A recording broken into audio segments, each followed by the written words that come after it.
"I think you need a hug," said the Vampire King's daughter to the woman the world had forgotten. She didn't know that hug would awaken an ancient prophecy and bind three souls across the chasm between light and darkness. The snow had begun to fall again, delicate and relentless, blanketing the cobblestones of Nordhaven's merchant quarter in silver-white silence. It settled atop the iron railings outside Moonfall Marriage Hall and dusted the shoulders of nobles arriving in gilded carriages. Through towering stained-glass windows, golden light poured onto the frost-covered steps, shimmering like liquid amber. Somewhere within, a string quartet began to play, the melody drifting through the winter air. Thank you for sticking around with me, my wonderful story family. If you're already hooked in for today's story and ready to enjoy it, click subscribe and let me know in the comments where you're watching from, because tomorrow I will be giving you another story just as interesting as this one. And you don't want to miss it. Now let us begin. From the courtyard gardens, the scent of spiced wine, roasted chestnuts, and honeyed pastries wafted into the night. Laughter echoed from behind the grand doors. Toasts, celebrations, the clinking of crystal. There was music, warmth, and belonging all around. But not for her. Alara Wynne sat collapsed on the frozen stone steps beneath the hall's towering entrance. Her dress, once modest and clean, was now torn at the hem and stained with mud. Her feet were bare, pale against the snow, her shoes lost somewhere in her desperate flight through the city. A tattered satchel lay beside her, its strap frayed and knotted. Her hands, raw from cold and exhaustion, clutched a small cloth bundle, the only thing she'd saved from the fire. Inside it, a charred sprig of nightshade, her mother's favorite herb. She whispered to the night, her voice cracking. "I'm sorry, Mama. I tried to save it all." A tear slipped down her cheek, freezing halfway. She wiped it away quickly, but more followed. Her auburn hair fell across her face in tangled waves, revealing hollow cheeks and eyes too weary for someone barely past 20 winters. She pressed the bundle to her chest and let herself cry, something she hadn't allowed in weeks, maybe months. Footsteps crunched softly through the snow nearby. Lord Cale Shadowbane approached with silent, predatory grace. He wore a long black coat embroidered with silver thread, his silver hair tied back, and his crimson eyes glowing faintly beneath the moonlight. Tall and composed, he moved like a shadow given form, regal, dangerous, unreadable. But his face, though striking, carried something deeper, something ancient and worn beneath the surface. His daughter, Lyric, skipped beside him in a crimson velvet coat, her tiny boots leaving soft prints in the snow. Her cheeks were rosy, her blonde hair braided with red ribbon, and her eyes, far too knowing for a child, sparkled with curiosity. As they reached the base of the steps, Cale's gaze fell on the figure huddled near the doors. Instinctively, his hand moved to Lyric's shoulder. "Stay beside me," he murmured, his voice low and firm. But Lyric stopped walking. She stared up at the woman sitting alone in the snow, her head tilting slightly, as if listening to something only she could hear. "Papa," she said softly. "That lady's heart is crying." Cale's jaw tightened. "Lyric, come. We're expected inside." But the Lyrics didn't move. She slipped her small hand out of his gloved one. "Lyric," he said quietly, warningly. Before he could reach for her, she was already walking toward the woman. Cale froze, his breath misting in the cold. His daughter's crimson coat stood out against the white snow as she climbed the steps with careful determination. Lyric paused in front of Alara. The woman hadn't noticed her yet until she did. Alara looked up, startled, her tear-streaked face pale in the moonlight. A small child stood before her, snowflakes clinging to her hair, eyes round and impossibly kind. She stared at Alara not with fear or disgust, but with something ancient and gentle, as if she saw not a stranger, but someone worth knowing. Alara's throat tightened. Lyrics took one step closer. She opened her arms, small and deliberate, as if offering something sacred. "I think," Lyric said softly, her voice carrying through the snow-hushed night, "you need a hug." Alara blinked, her breath catching. She hadn't been touched kindly in so long, hadn't been seen, hadn't been safe. And now this small child, without question or judgment, was reaching for her. Kale stood back, his entire body tense, watching in stunned silence. His hand hovered near the hilt of the blade at his side, though he didn't draw it. Something about the scene held him frozen. Alara looked down at her trembling hands, then back up at the child. Her voice came out broken, barely a whisper. "Why?" she breathed. "Why would you want to touch someone like me?" Lyric tilted her head, mittened hands still open.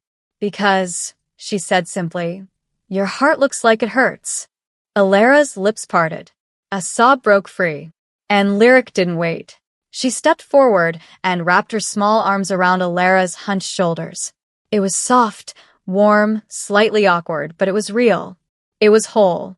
It didn't come from pity or obligation. It came from a place Alara thought no longer existed in the world. Alara froze at first, her body stiff with disbelief. Then slowly, so slowly, she leaned into the embrace. Her chin dropped to the little girl's shoulder. Her shaking hands lifted, hovered in midair, then clutched Lyric's back with careful desperation. The dam inside her shattered. And as Alara wept into the arms of a child she didn't know, something ancient stirred in the shadows behind them. Lord Kale Shadowbane took one step forward, his crimson eyes fixed on the woman trembling in his daughter's embrace. For the first time in centuries, he felt it, a pulse of warmth, a flicker of light he thought had been extinguished from the world long ago.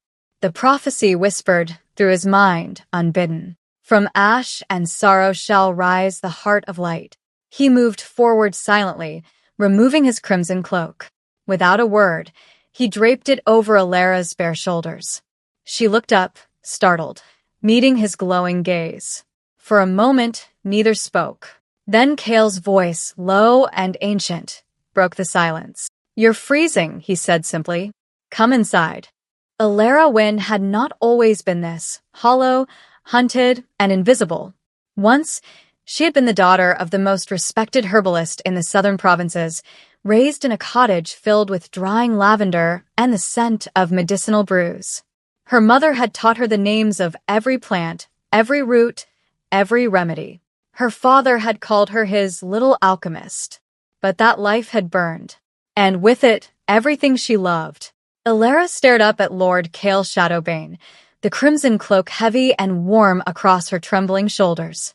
His face was pale as moonlight, his features sharp and aristocratic, but his eyes, those glowing crimson eyes, held none of the cruelty the legends promised. Instead, they studied her with something closer to curiosity, perhaps even a concern.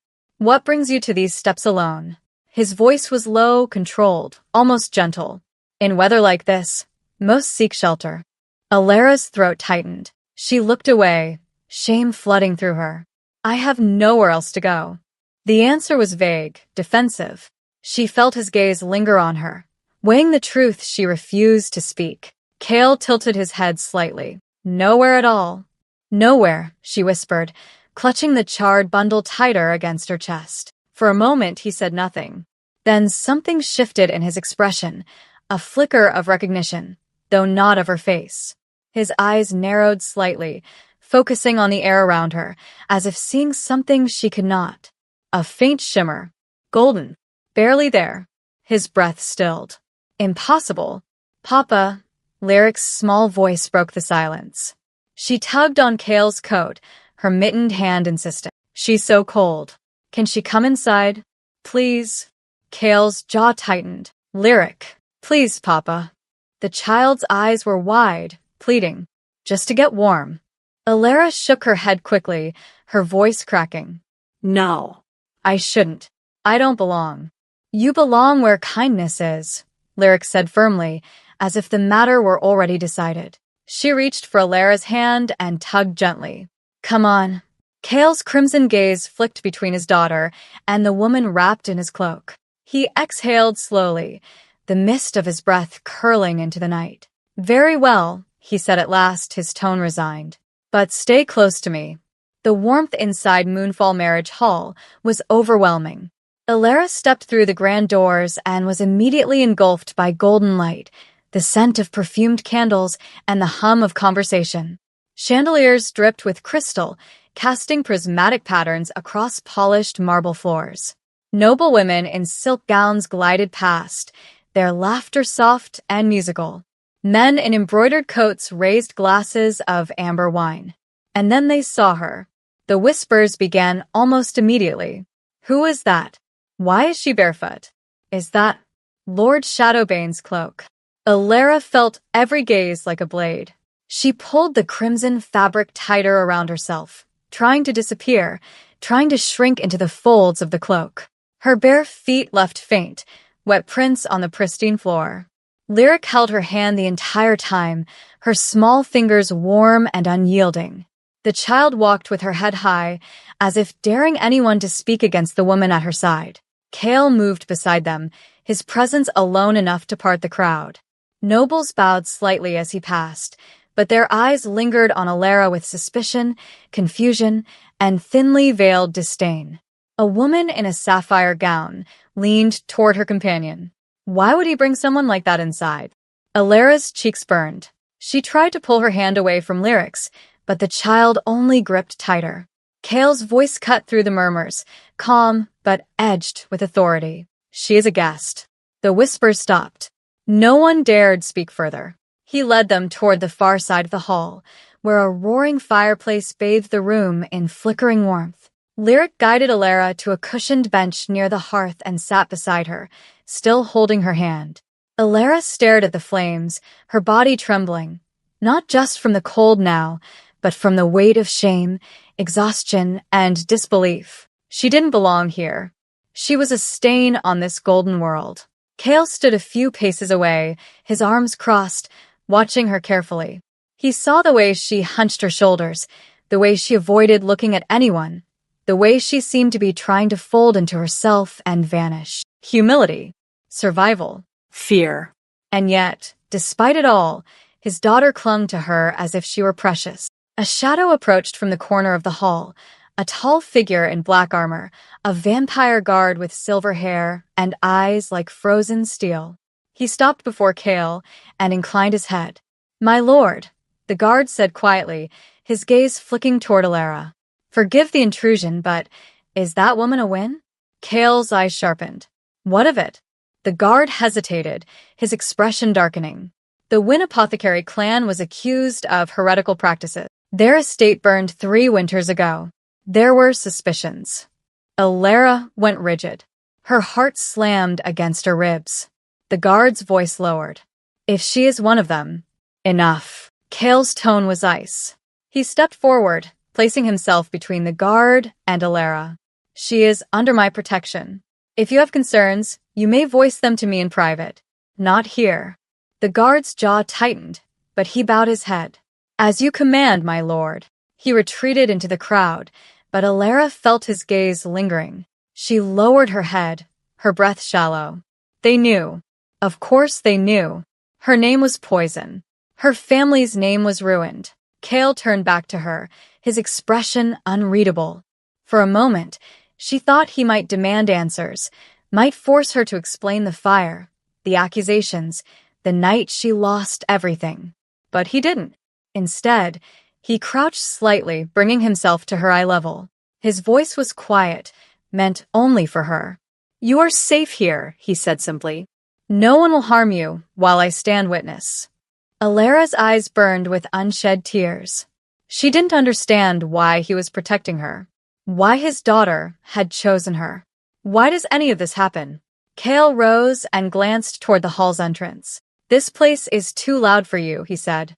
"Too many eyes." He extended a gloved hand toward her, steady and sure. "Come. I know somewhere warm and safe. Somewhere you can rest." Alara stared at his hand. Her instincts screamed at her to refuse, to run, to disappear back into the snow where she belonged. But Lyric squeezed her other hand gently, her voice soft. "It's okay. Papa keeps his promises." Alara looked up at Kale, at the vampire king whose legends painted him as a monster. But the man before her was calm, patient, and impossibly steady. She didn't understand the pull she felt toward him, didn't understand why his presence, despite everything, made her feel less alone. Slowly, trembling, she placed her hand in his. "All right," she whispered. Kale's fingers closed gently around hers. "Then let's go." And as he led her toward the hall's side exit, Lyric skipping between them, Alara felt the weight of 100 watching eyes, but for the first time in years, she didn't feel like she had to carry it alone. The carriage waiting outside the hall was unlike anything Alara had ever seen. It was carved from black wood so polished it gleamed like obsidian, its surface etched with silver runes that pulsed faintly in the moonlight. The horses, if they could be called that, were midnight dark creatures with eyes that glowed pale blue, their breath misting like smoke. No driver sat at the reins. The carriage moved of its own accord, as if guided by something unseen. Alara hesitated at the door, her bare feet sinking into the snow. Kale stepped up first, then turned and offered his hand once more. "It's warded against the cold," he said. "You'll be comfortable inside." Lyric was already climbing in, her crimson coat flaring as she scrambled onto the velvet bench. "Come on. It's so warm here." Alara glanced at Kale, uncertainty flickering in her eyes. He waited, patient, his hand steady. She took it. The moment she stepped inside, warmth enveloped her like a blanket. The interior was lined with deep burgundy velvet, the seats cushioned and impossibly soft. Lanterns hung from silver chains, their flames flickering without smoke. The air smelled faintly of cedar and night-blooming jasmine. Alara sank onto the bench across from Kale, pulling his cloak tighter around her shoulders. Lyric immediately nestled beside her, kicking her little boots happily. The carriage began to move, gliding soundlessly over the cobblestones. "Do you like it?" Lyric asked, her eyes bright. "Papa's carriage is magic. It never gets stuck in the snow, and it knows where to go all by itself." Alara managed a faint smile. "It's beautiful. Wait until you see the castle." Lyric continued, her voice bubbling with excitement. "There are towers that touch the clouds, and the library has books that glow in the dark, and the gardens have flowers that only bloom at midnight. Oh, and there's a room full of mirrors that show you things that aren't there yet. Papa says I'm not allowed in that one, but I peeked once." Kale's voice was dry. "And you will not peek again." Lyric grinned mischievously, but said nothing. Alara watched the child with something close to wonder. How could someone so small, so innocent, belong to a world as dark as this? Outside, the city slipped past, shops shuttered for the night, street lamps flickering, snow falling in steady silence. The carriage moved through the narrow streets and out toward the northern road, where the lights grew fewer and the forest thickened. Alara's gaze drifted to the window. Her reflection stared back, pale, hollow-eyed, wrapped in a crimson cloak that didn't belong to her.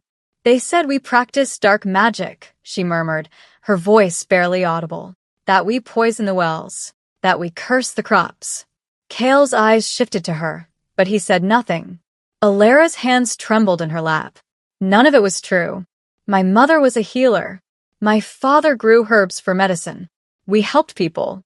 We saved people." Her voice cracked. "But when the fire came, when everything burned, they said it was our fault. They said we summoned it. They hunted us." She closed her eyes, the memories clawing at her, running through smoke. Her mother's screams, the heat of flames licking at her back, the faces of neighbors she'd known all her life, twisted with fear and rage. "I ran," she whispered. "I ran, and I didn't stop. Not until there was nowhere left to run." Kale's gaze remained steady on her, his expression unreadable. But he was listening, truly listening, piecing together the fragments of her confession, the truth buried beneath the fear. "You were innocent," he said quietly. It wasn't a question. Alara looked up at him, startled. "How do you?" A sudden jolt rattled the carriage. The lanterns flickered. The air grew thick, charged with something unseen. Alara gasped as a strange warmth bloomed in her chest, sharp, unfamiliar, almost painful. Kale's eyes narrowed. He leaned forward slightly, his gaze fixed on her. "What are you feeling?" "I don't." Elara pressed a hand to her sternum, her breath quickening. I don't know. It's like something's waking up. The runes on the carriage walls flared brighter, reacting to the energy radiating from her. A faint golden shimmer rippled across her skin, barely visible but unmistakable. Kale's expression shifted. Recognition, realization, something almost like awe. Breathe, he said, his voice calm, grounding. Whatever you're feeling, don't fight it. Let it settle. What's happening to me? Alara's voice trembled with panic. You're safe, Kale said firmly. I promise you you're safe. Just breathe. Lyric reached for Alara's hand, her small fingers curling around hers. It's okay, the child whispered. Papa won't let anything bad happen. Slowly, the warmth in Alara's chest ebbed. The golden shimmer faded. The lantern steadied. Kale sat back, his gaze still locked on her. He said nothing, but something had changed in the way he looked at her. Something deeper, more intent. Alara swallowed hard, her heart still racing. What was that? Something old, Kale murmured. Something I haven't seen in a very long time. Before she could ask what he meant, the carriage slowed. Lyric pressed her face to the window. We're here. Alara turned, and her breath caught. Rising before them was the Shadowbane stronghold. It was a fortress carved from black stone, its towers spiraling upward like skeletal fingers reaching for the sky. Blue fire burned in iron braziers along the walls, casting eerie, flickering shadows across the snow. Gargoyles perched along the battlements, their eyes glowing faintly. The gates were massive, forged from iron and inscribed with ancient runes. It was beautiful, terrifying, otherworldly. The carriage passed through the gates, and Alara saw them. Vampire guards in dark armor, their eyes glowing crimson or silver, their movements too graceful to be human. They bowed deeply as the carriage rolled past, but their gazes lingered on Alara with suspicion, curiosity, and something sharper. Fear. The carriage stopped before the main entrance. Kale stepped out first, then turned and extended his hand. Alara took it, her legs unsteady as she descended onto the frost-covered courtyard. The guards watched in silence. Kale's voice rang out, clear and commanding. This woman is my guest. She will be treated with respect and care. Anyone who questions this answers to me. The guards bowed their heads immediately, but Alara felt their stares like cold steel. Lyric grabbed Alara's hand and tugged her forward. Come on, you have to see inside. The grand doors opened, and Alara stepped into the entrance hall. Her breath left her. The space was vast, cathedral-like, with vaulted ceilings supported by marble pillars carved with twisting vines and serpents. A grand staircase split in two directions, its railings inlaid with silver. Chandeliers made of iron and crystal hung overhead, their light soft and ghostly. Tapestries depicting ancient battles and forgotten kings adorned the walls. It was breathtaking, beautiful, and utterly overwhelming. Alara stood frozen, her heart pounding in her chest. Kale stepped beside her, his voice low. Welcome to Shadowbane. She looked up at him, her eyes wide with fear and wonder. I don't belong here, she whispered.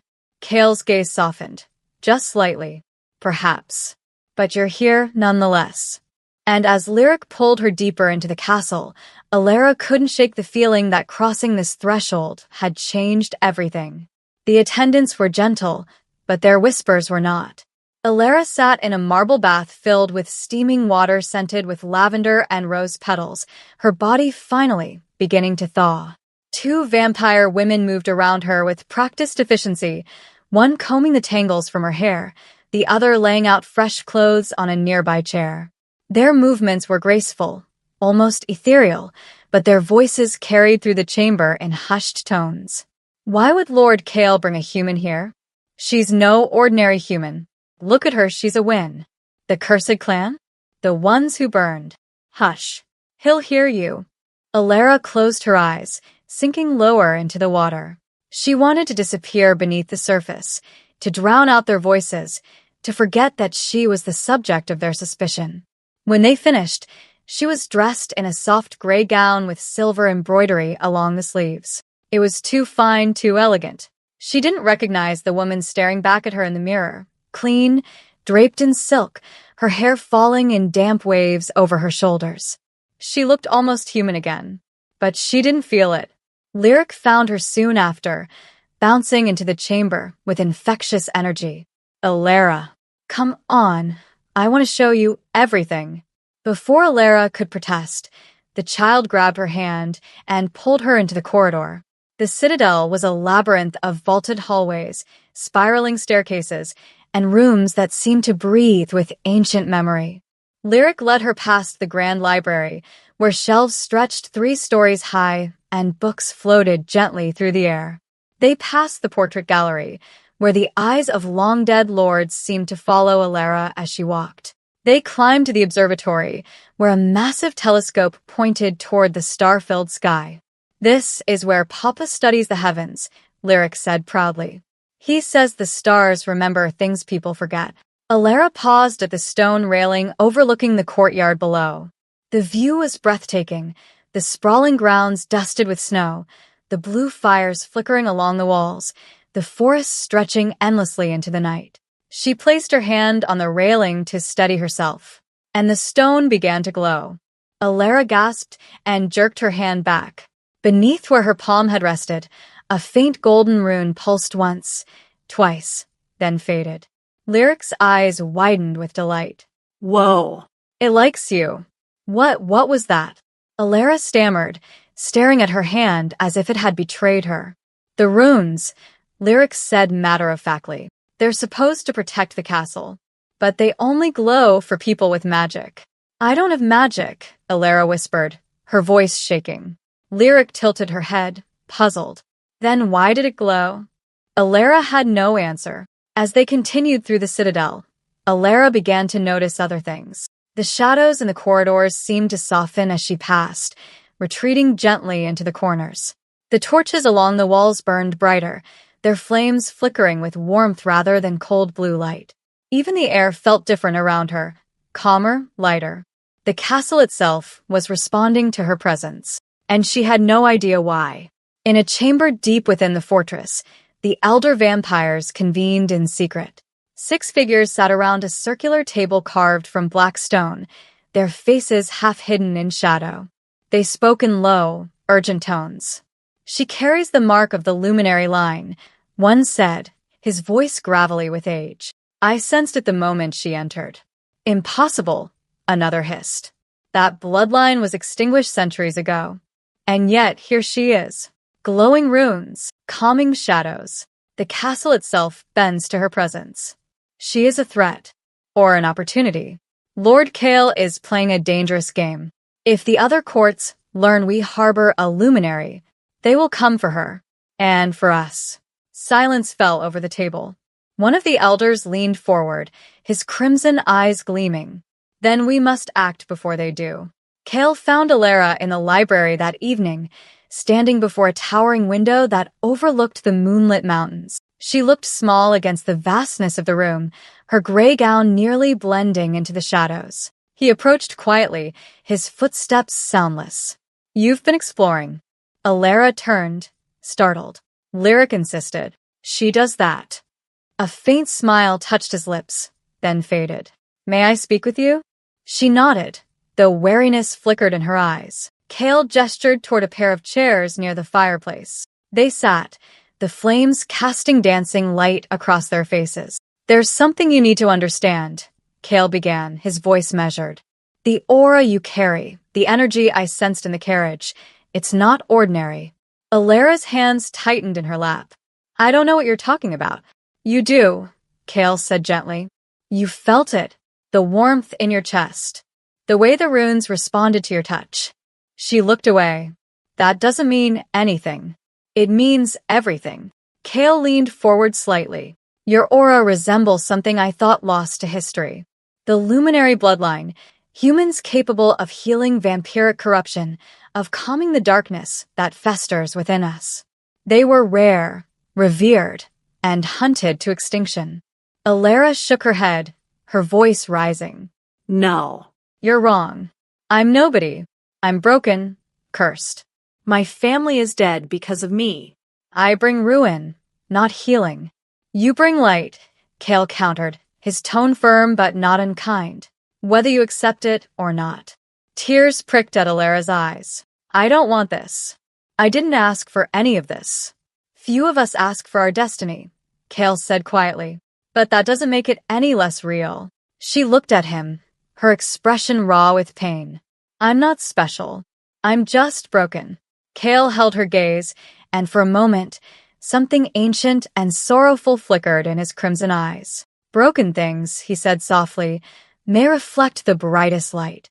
Alara's breath caught. She didn't know what to say. Didn't know how to reconcile the weight of his words with the hollow emptiness she'd carried for so long. Kale rose from his chair, his expression unreadable once more. Rest. Tomorrow will bring more questions. But for tonight, you're safe. He left without another word, his dark coat sweeping behind him. Alara sat alone by the fire, her mind spinning.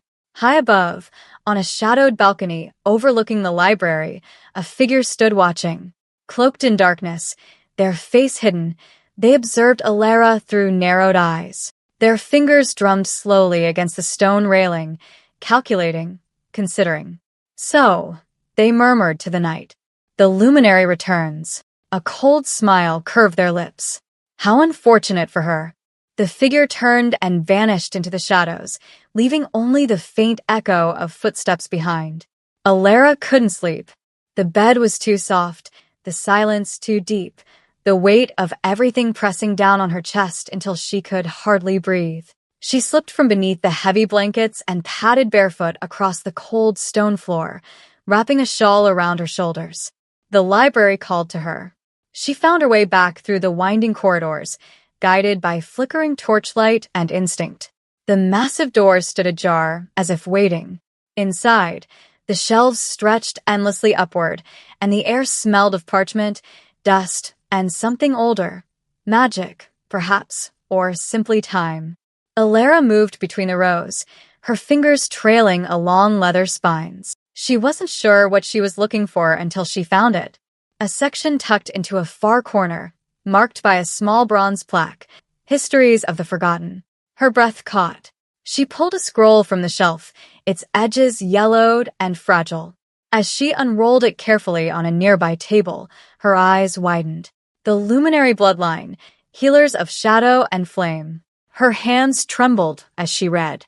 The luminaries were born of light, descended from an ancient pact between the first humans and the celestial guardians. Their gift was singular, to heal the corruption that festers within vampiric blood, to calm the madness that comes with immortality, to bridge the divide between darkness and dawn. They were hunted, fears, coveted, and in the Age of Ash, they were believed extinguished entirely. Alara's vision blurred. She turned the scroll over, finding another passage. A prophecy was spoken in the final days of a luminary queen. From ash and sorrow shall rise the heart of light, to calm the blood of the night, and awaken the child born of dawn. She will come broken, unmarked, and the world will not know her. But the shadows will remember. Her breath left her in a rush. Ash and sorrow. Broken and unmarked. It's you. Alara spun around. Kale stood in the doorway, his crimson eyes glowing softly in the dim light. He moved toward her with that same silent grace, stopping a few paces away. How long have you known? She whispered. Since the moment I saw you, Kale said quietly. Since the runes glowed beneath your hand. Since the castle itself began to soften in your presence. He gestured to the scroll. You've found the prophecy. This doesn't mean anything, Alara said, shaking her head. Prophecies are just words. Old words.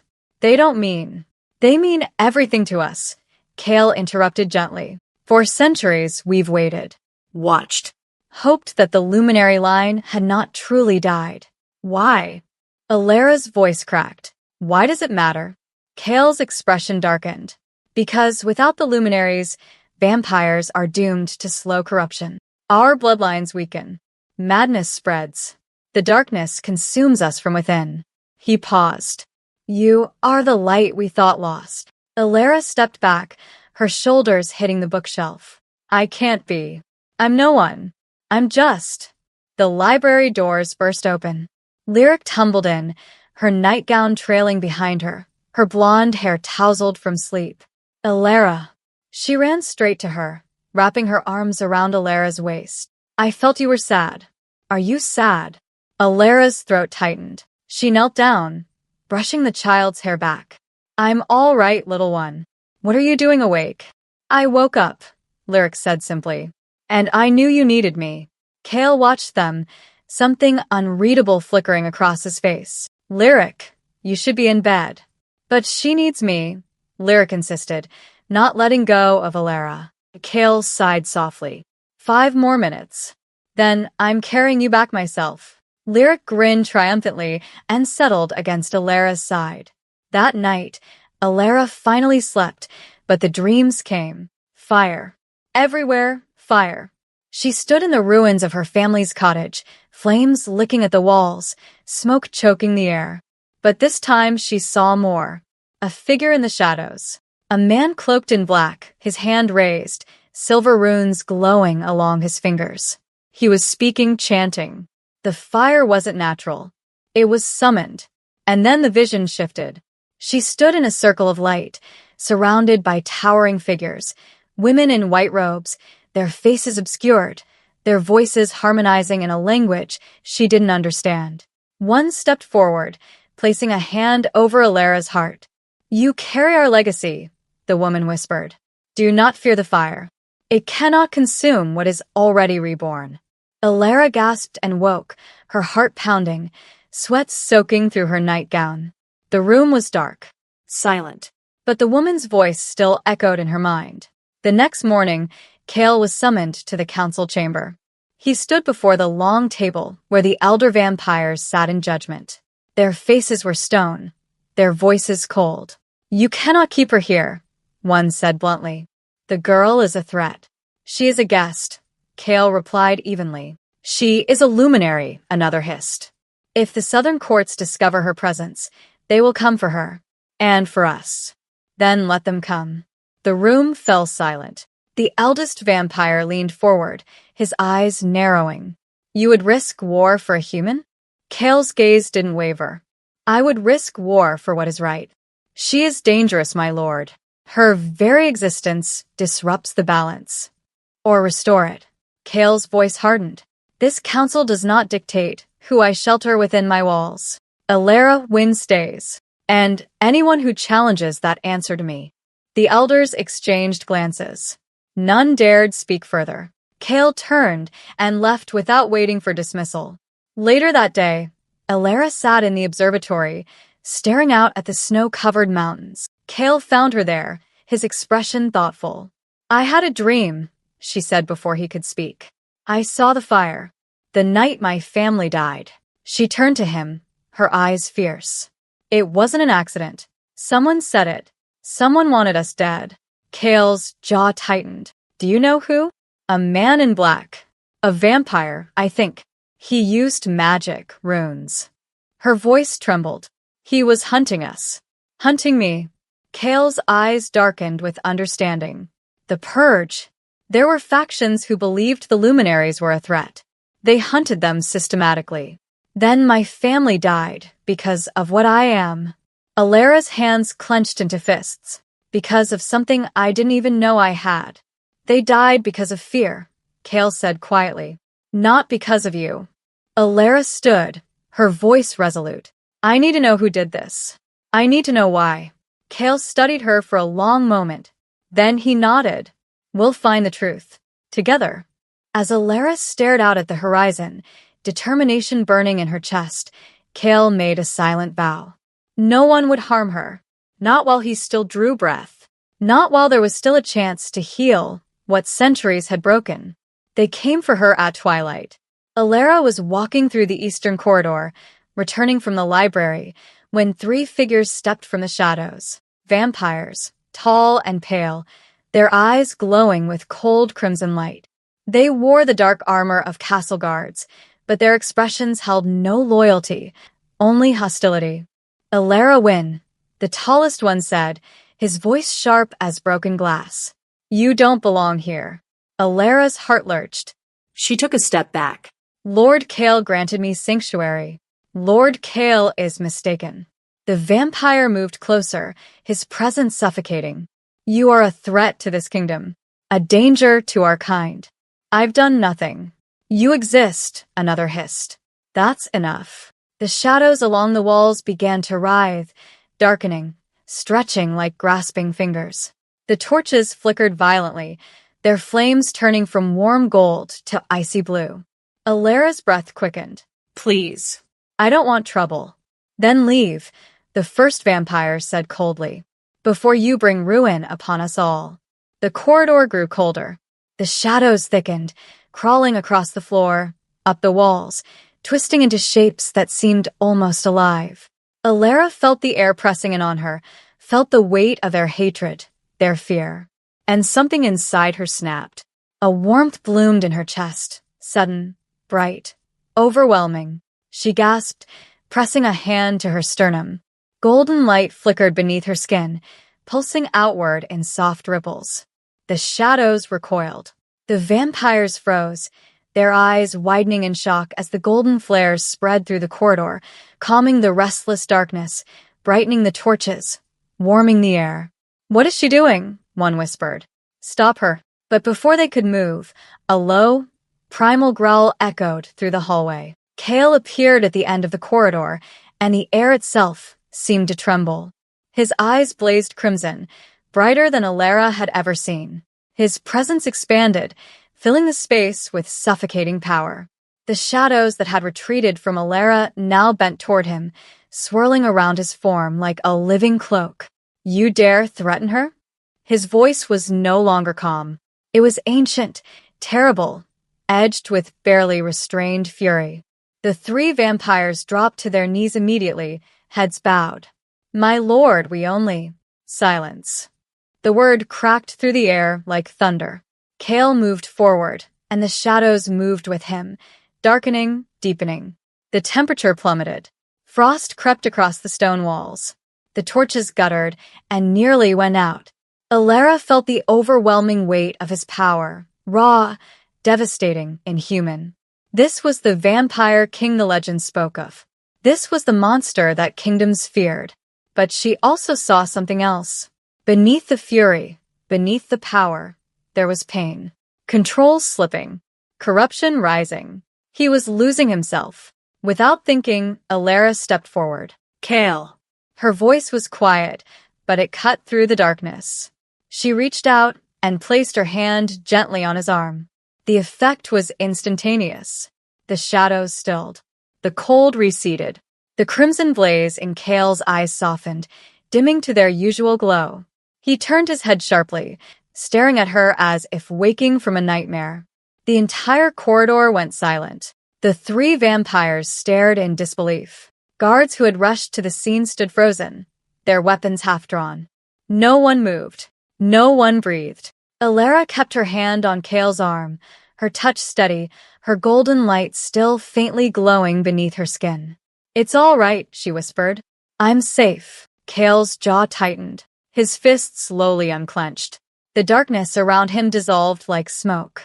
He looked down at her hand on his arm, then back at her face. Something flickered in his expression. Shock, realization, vulnerability.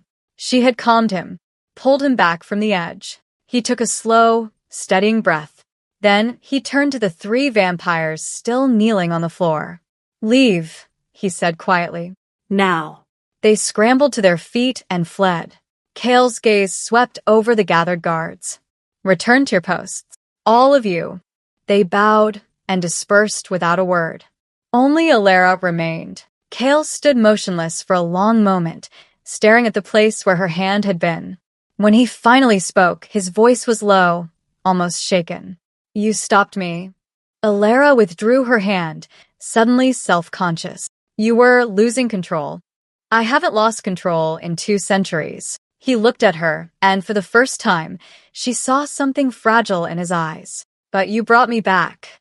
I didn't do anything. You did everything. The silence stretched between them, heavy with unspoken understanding. Finally, Kale exhaled slowly. Come with me. He led her up a spiraling staircase, higher and higher, until they reached the topmost tower of the citadel. The moonlit observatory. The chamber was open to the night sky, its domed ceiling made entirely of enchanted glass. Stars blazed overhead, impossibly bright, their light reflected in pools of still water set into the floor.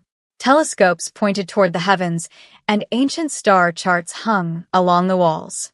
It was breathtaking. Alara stepped to the edge of the platform, gazing out at the vast expanse of the northern realm, snow-covered mountains, endless forests, distant villages glowing faintly in the dark. Kale stood beside her, his hands resting on the stone railing. I come here when I need to remember, he said quietly, that the world is larger than the darkness, that there are things still worth protecting. Alara looked at him. Do you feel it often? The corruption? Every day. His voice was matter-of-fact, but there was an ache beneath it. It's part of what we are. Immortality comes with a cost. The longer we live, the harder it becomes to hold on to ourselves. And I can stop it? Alara asked softly. Kale turned to her. You already have. For a long moment, they simply stood together, the stars watching over them in silence. I don't understand any of this, Alara admitted. Why me? Why now? I don't know, Kale said, but I'm grateful you're here. Alara's breath caught. She looked up at him, and something passed between them, something unspoken, fragile, and undeniably real. Thank you, she whispered, for protecting me. Kale's expression softened. Always. Deep within the citadel, in a shadowed chamber far from prying eyes, the dark faction convened once more. She's growing stronger, one said, their voice tight with frustration. She's making him weaker, another countered. He defied the council for her. He nearly lost control in the corridor. She will unravel everything we've built. Then we remove her, quietly, permanently. And if Lord Kale discovers, he won't. Not if we're careful. A figure at the head of the table leaned forward, their face hidden in shadow. We act before the week's end, before she binds herself to him completely. And if she resists, the figure's lips curved into a cold smile. Then we ensure she doesn't survive long enough to become a problem. The others nodded in grim agreement. The plot was set, and Alara, standing beneath the stars with the vampire king, had no idea the danger closing in around her. It happened during breakfast. Alara sat across from Lyric in the sunlit morning room, watching the child cheerfully dunk bread into honey while chattering about the snow fort she wanted to build. Kale stood near the window, his usual composed self, reviewing reports from his advisors. Everything was peaceful. And then Lyric gasped. Her small body went rigid. The bread tumbled from her fingers. Her eyes rolled back, and she collapsed forward onto the table.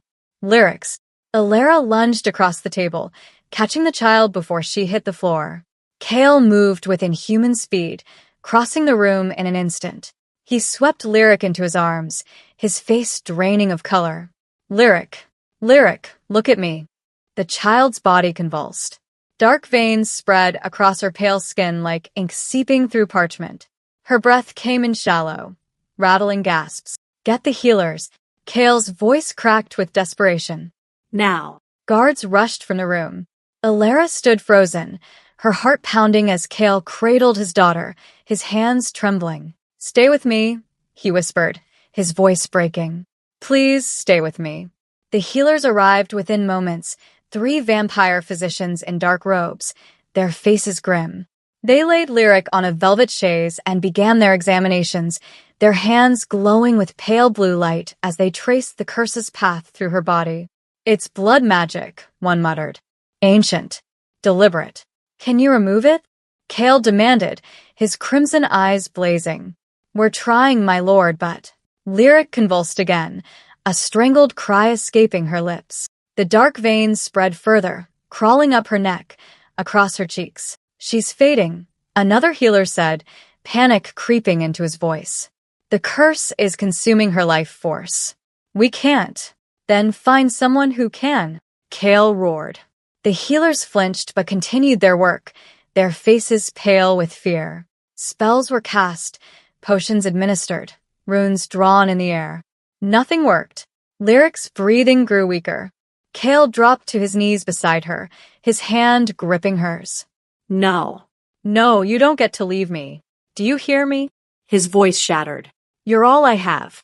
You're everything. Tears slipped down his face, something Alara had never imagined possible. The feared vampire king, centuries old, immortal, unshakable, was falling apart. Alara pressed a hand to her chest. Something was burning there, hot and insistent, pulling her forward. Let me try, she whispered. Kale's head snapped toward her. What? Let me try, Alara repeated, louder this time. She stepped forward, her hands trembling. I can feel it. The curse. It's calling to me. You don't know what you're doing, one of the healers protested. If you interfere, she's dying. Alara's voice cracked. Let me try. Kale stared at her for a long, agonizing moment. Then he stepped aside. Alara knelt beside Lyric, her hands hovering over the child's small body. The dark veins pulsed beneath her skin, writhing like living things. The curse was feeding, growing stronger with every heartbeat. Alara closed her eyes and pressed her palms to Lyric's chest. The burning in her own chest intensified, spreading through her veins like liquid fire. As she gasped, her body arching, but she didn't pull away. Golden light erupted from her hands. It poured into the Lyric in radiant waves, bright and blinding. The entire room was bathed in its glow. The healers shielded their eyes. Kale stood frozen, staring in awe and terror. Alara felt the curse latch onto her, felt it pull, clawing its way out of Lyric's body and into her own. It was agony, black, corrosive, suffocating. She screamed, but she didn't let go. The dark veins on Lyric's skin began to recede. Her breathing steadied. Color returned to her cheeks. But Alara's hands were now covered in black, writhing marks. The curse was consuming her instead. Alara, stop. Kale's voice was distant, panicked. You'll kill yourself. She couldn't stop. Wouldn't stop. Not until Lyric was safe. With a final, desperate surge, Alara pulled the last of the curse into herself. The golden light flared one last time, so bright it was nearly white, and then the curse shattered. The black marks dissolved into smoke and vanished. The light faded. Silence fell. Lyric's eyes fluttered open. She looked up at Alara with hazy recognition and smiled weakly. Alara. The child reached up with one small hand, her fingers brushing Alara's cheek. And then Alara's strength gave out. She swayed, her vision darkening. The last thing she felt was strong arms catching her before she hit the ground. Alara. Kale's voice was raw, desperate. Her head fell against his chest. Darkness claimed her. The room erupted into chaos. Healers rushed forward, but Kale was already lifting Alara into his arms. Prepare the recovery chamber. Now. My lord, the child. The Lyrics are safe. Kale's voice was steel. See her. He looked down at Alara's unconscious form, her face pale, her breathing shallow. She saved my daughter. Now I will save her. He carried her from the room without another word, moving swiftly through the corridors. Behind him, the healers exchanged stunned glances. The prophecy, one whispered. It's real. She pulled the curse from the child. She nearly died doing it. And Lord Kale. The eldest healer's voice was filled with wonder and dread. He looks at her as if she's the only light left in the world. In the recovery chamber, Kale laid Alara gently on the bed. Her skin was cold, her pulse faint. He sat beside her, his hand gripping hers, unwilling to let go. You stubborn, foolish woman, he murmured, his voice rough. Why would you risk yourself like that? She didn't answer. Couldn't answer. He pressed her hand to his forehead, his eyes closing. You saved her. You saved my daughter. His voice broke. How am I supposed to repay that? The door opened softly. Lyric, pale but steady, was carried in by one of the healers. The moment she saw Alara, she struggled free and ran to the bedside. Is she okay? Lyric's voice was small, frightened. Kale pulled his daughter close, his arm wrapping around her. She will be. She has to be. Lyric climbed onto the bed, curling up beside Alara. She took the woman's hand in both of hers. Wake up, Alara. Please. I need you. Kale watched them both, his daughter and the woman who had become something he never expected. Something essential. Far below, in the shadows of the citadel, the dark faction gathered in furious disbelief. The curse failed. The luminary destroyed it. She's stronger than we anticipated. Then we use a blade next time, the leader hissed. No magic. No spells.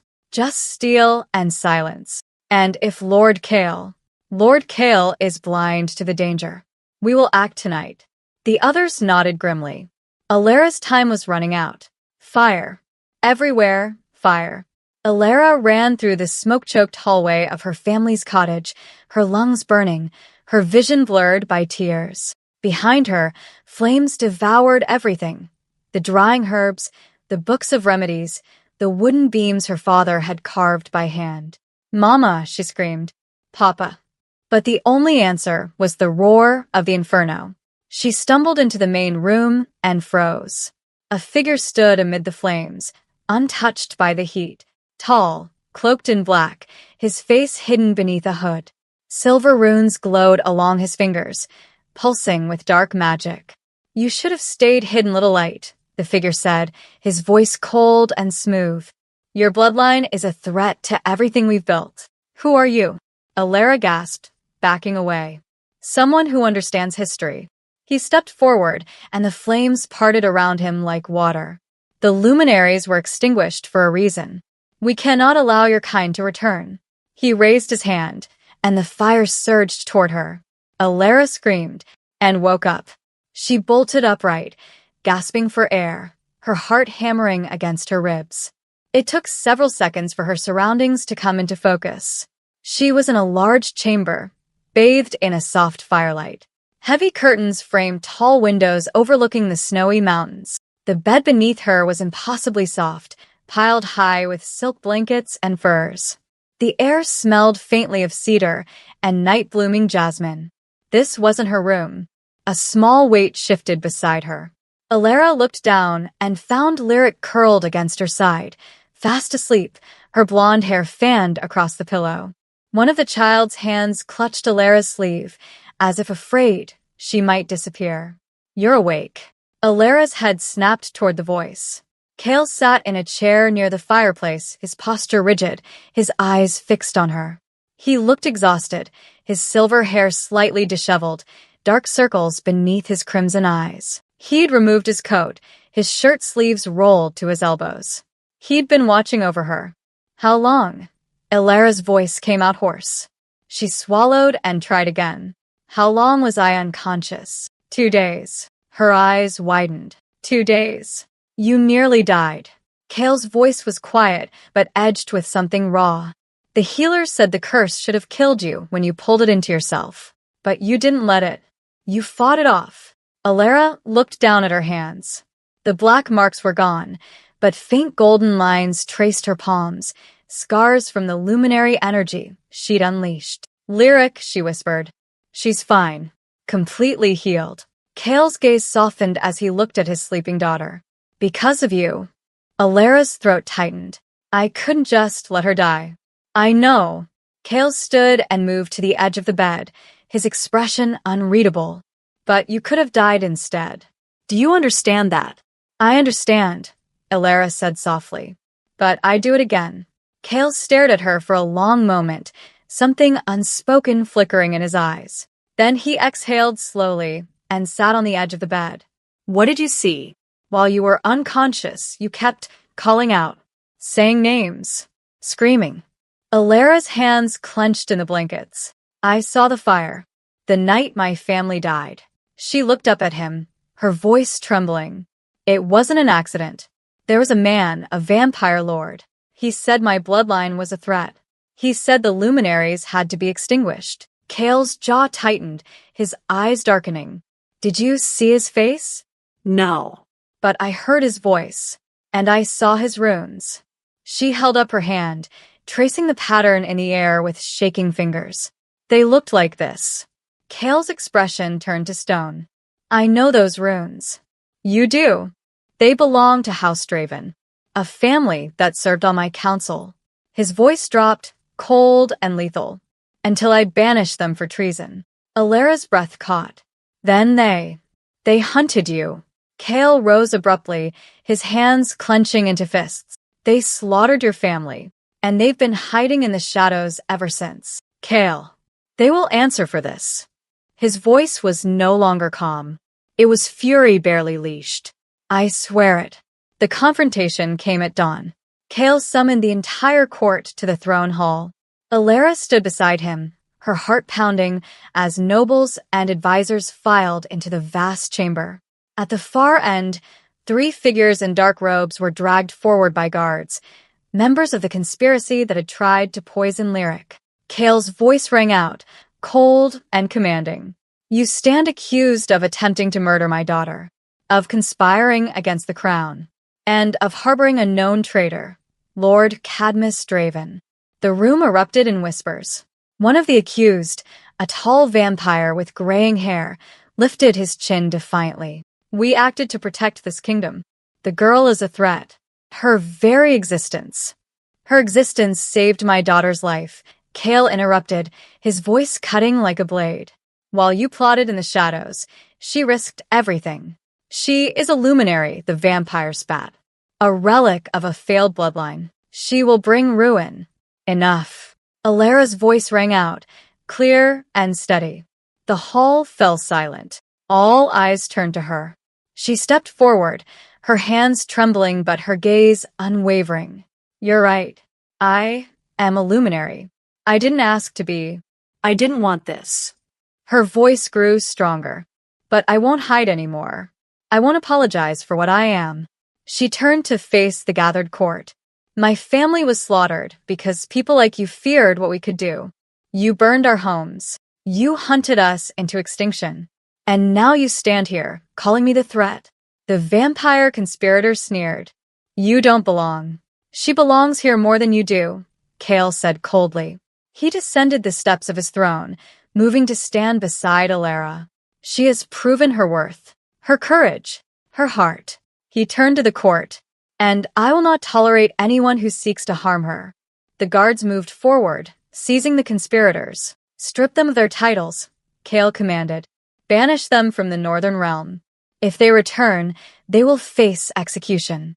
The conspirators were dragged away, their protests echoing through the hall. Kale turned to the remaining nobles. Let this be understood. Alara Wynn is under my protection. She is essential to the stability of this kingdom.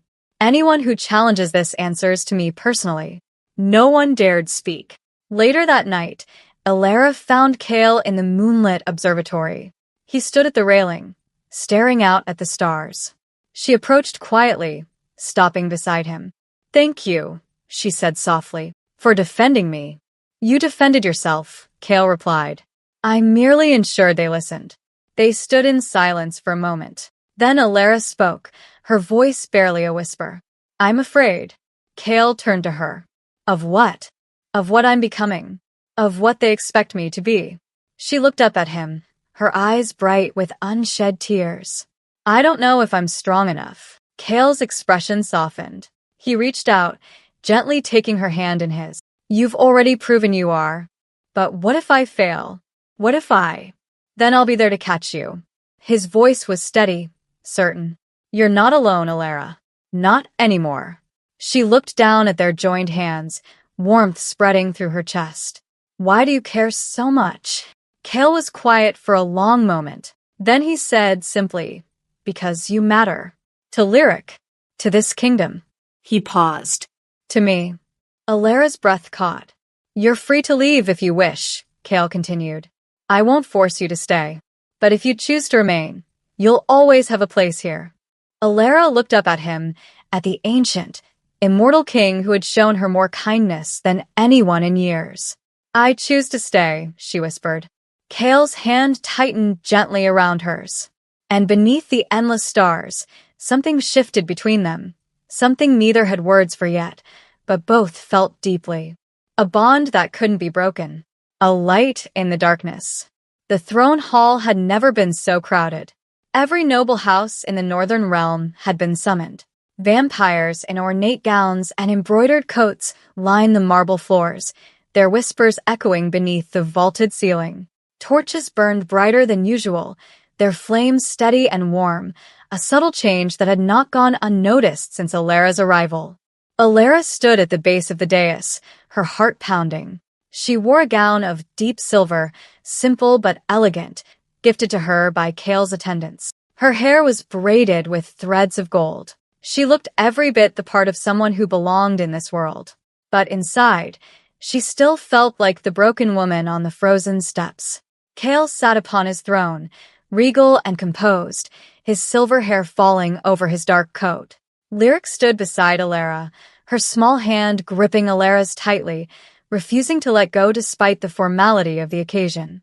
The murmurs quieted as Kale rose. His voice carried through the hall, clear and commanding. I have gathered you here to acknowledge a truth that can no longer be ignored. His crimson gaze swept over the assembled court. The woman standing before you is Alara Wynn, last living descendant of the luminary bloodline. A ripple of shock passed through the crowd. She came to us broken, hunted, and alone. Kale continued. And in the weeks since her arrival, she has proven herself beyond measure. She saved my daughter's life. She calmed the shadows that have plagued these halls for centuries. She has brought light to a kingdom that had forgotten what light looked like. He descended the steps slowly, his eyes never leaving Alara's. She is not a prisoner. She is not a tool. She is a guest of this court, under my personal protection. And anyone who seeks to harm her will answer to me. Silence fell. Then, one by one, the nobles bowed their heads. Kale stopped before Alara, his expression softening. You have earned your place here, Alara Wynn. Not through power or prophecy, but through your courage and your heart. Alara's throat tightened. She looked out at the sea of faces. Vampires who had once feared her, mistrusted her, wanted her gone. Now, they watched with something closer to respect. Lyric tugged on her hand and whispered loudly, That means you're staying forever, right? A ripple of quiet laughter passed through the hall. Alara knelt down, meeting the child's eyes. If your father will have me. Lyric beamed and threw her arms around Alara's neck. He will. He already said so. Kale's lips twitched into a faint smile. My daughter speaks the truth. In the days that followed, the citadel changed. It was subtle at first. The shadows in the corridors grew softer, retreating into corners rather than creeping along the walls. The torches burned with steady warmth instead of cold blue flame. The oppressive weight that had lingered in the air for decades began to lift. Alara walked through the halls, and the castle responded. Ancient stones seemed to hum beneath her touch. The spirits that haunted the forgotten wings grew quiet, soothed by her presence. Even the eldest vampires, who had carried corruption in their blood for centuries, found themselves calmer, steadier. Healers whispered in awe. Advisors spoke of a golden age returning. The prophecy was no longer just words. It was unfolding before their eyes. But Alara felt the weight of it all. The expectations. The responsibility. And one evening, as she stood in the library staring out at the snow-covered mountains, Kale found her. You're troubled, he said quietly. Alara didn't turn. I don't know if I can be what they need me to be. Kale stepped beside her, his hands clasped behind his back. You already are. But what if I fail? What if the light fades, and I'm just broken again? Kale was silent for a moment. Then he said, Alara, look at me. She turned, meeting his crimson gaze. You have a choice, Kale said gently. You can return to the human world. I will give you gold, protection, passage to wherever you wish to go. You will be safe, free.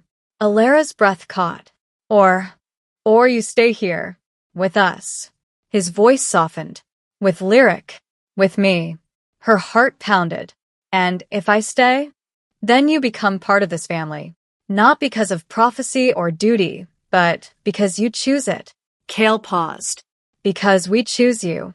Alara stared at him, emotions swirling in her chest, fear, hope, longing. You're giving me freedom? I'm giving you a choice. Kale's eyes held hers. The one thing no one else ever gave you. Tears pricked at Alara's eyes. She looked past him, toward the doorway where Lyric had appeared, peeking around the corner with hopeful eyes. Alara smiled through her tears. I choose to stay. The snow began to fall again, soft and gentle, as the three of them stood outside the Citadel's main entrance. It was late evening, the sky a deep indigo scattered with stars. The blue fires burned along the walls, casting flickering light across the courtyard. The world was quiet, peaceful. Lyric stood between Alara and Kale, bundled in her crimson coat, her cheeks rosy from the cold. She looked up at Alara with shining eyes. Can I hug you again? Lyric asked softly. Alara knelt down, opening her arms. Always. Lyric rushed forward, wrapping her small arms around Alara's neck. But this time, the hug felt different. It wasn't born of pity or sorrow. It was born of belonging, of love. I'm so glad you stayed, Lyric whispered. So am I, Alara whispered back. When they pulled apart, Kale stepped forward. He removed his crimson cloak, the same one he'd draped over her shoulders that first night, and placed it gently around her once more. You don't have to give me this every time it snows, Alara said with a faint smile. Then stop standing outside without a coat, Kale replied, his tone dry but warm. Alara laughed, a real, genuine laugh. It felt strange, foreign, but wonderful. Kale stood beside her, his presence steady and grounding. You are no longer the woman weeping on those frozen steps. Alara looked up at him. No. No. His voice was quiet, certain. You are Alara Wynn, luminary of the Shadowbane line, protector of my daughter. And, he paused, something vulnerable flickering in his eyes. Someone I am grateful to have found. Alara's breath hitched. She looked out at the snow-covered mountains, at the citadel that had become her sanctuary, at the little girl who had given her hope when she had none. And she realized something profound. The hug on the frozen steps hadn't just saved her life. It had given her a new one. A life where she wasn't broken or cursed or alone. A life where she was seen, valued, and loved. Thank you, Alara whispered, her voice thick with emotion. For everything. Kale's hand brushed against hers, their fingers intertwining. No. Thank you. Lyric grabbed both their hands, linking the three of them together. We're a family now, right? Alara looked at Kale. Kale looked at Alara. And for the first time in centuries, the Vampire King smiled, truly smiled. Yes, Kale said softly, we are. And as the snow continued to fall, painting the world in silver and white, Alara felt something she hadn't felt in years. Peace. Not because her pain had vanished, not because her past was erased, but because she had finally found a place where her brokenness was not a burden. It was a bridge, a beginning, a light in the darkness. And standing there, between the Vampire King and his daughter, beneath the endless northern stars, Alara Wynn realized that sometimes the most powerful magic wasn't cast through prophecy or destiny. Sometimes it was simply this: a hug, A choice. a family forged not by blood, but by love. And that, she thought, was the truest kind of magic there was. Months later, when travelers passed through the northern realm, they spoke of a curious change in the Shadowbane Citadel. The shadows no longer felt oppressive. The fires burned warm and golden. And sometimes, if you listen closely, you could hear the laughter of a little girl echoing through the halls.